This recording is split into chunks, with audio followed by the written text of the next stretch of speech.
It's got ABBA, IKEA, Chef from the Muppets, hot tubs. Oh yeah, and Volvo. Yeah, Volvo. Makers of cars for the middle-aged. Rolling Valium. Purveyor of automotive beige.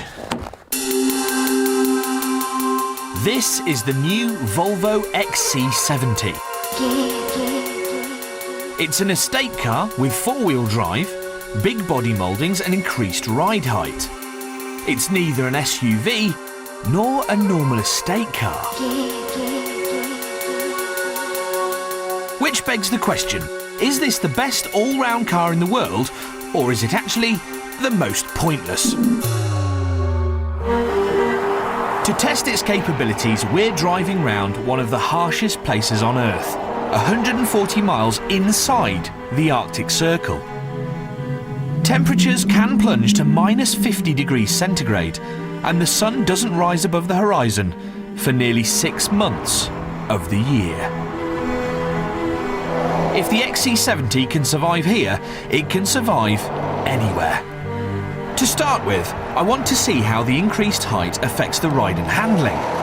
It may help you tackle steeper slopes without scraping the bumpers, but does being jacked up compromise life on the flat? It's got 3 little suspension settings that you can select in the middle of the dash here. Comfort, obviously, for a more comfy ride, but slightly more body roll. Sport, that just tightens everything up, and Advanced, which kind of switches between the 2 other ones, depending on how you drive the car. One way to show how car-like this car is to do a little slalom, which I just happen to have prepared over here. This has 74 millimetres more ride height, which means that when you're going into a corner, obviously the centre of gravity is a lot taller, so it should lean over more. But actually, it doesn't. It's actually quite nimble. One thing it does feel is big and heavy and solid. I mean, it should do. It's only a fat bloke short of 2 tonnes at 1,890 kilograms. Feels safe. So safe, in fact, I decided to switch off all the car's traction control systems, which was a bit of a mistake. It's only when they've gone that you realise how much work they do. It's not particularly easy to keep it in a straight line, and we're swinging all over the place. That'll be swinging, and that'll be a snowbank. Whoa, whoa, whoa! Sorry. Then I switched them back on again.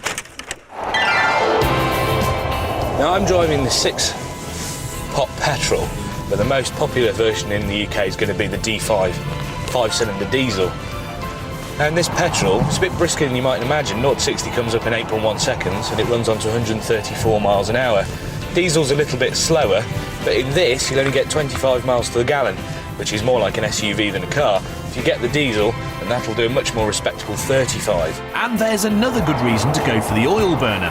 Prices of the diesel start at 31 grand, which is over 2 grand less than the cheapest petrol.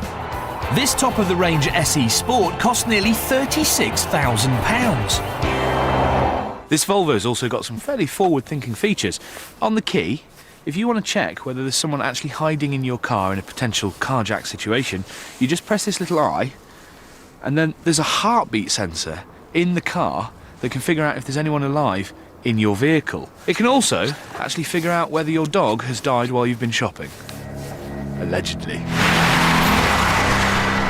I suppose one of the big questions is, if this thing's such a crossover, has it actually got the 4x4 capability that most people are going to use?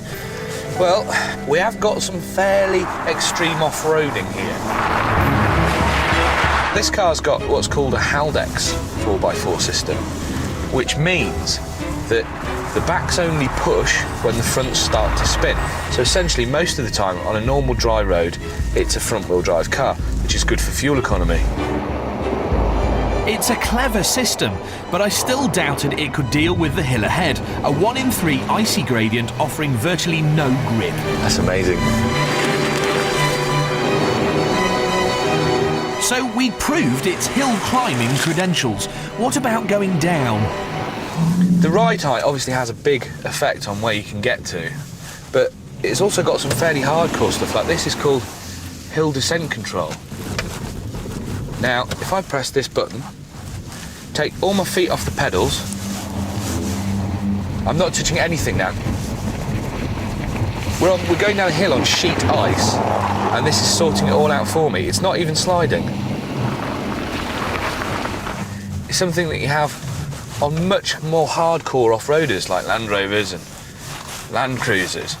So Volvo obviously aren't afraid of this going off-road.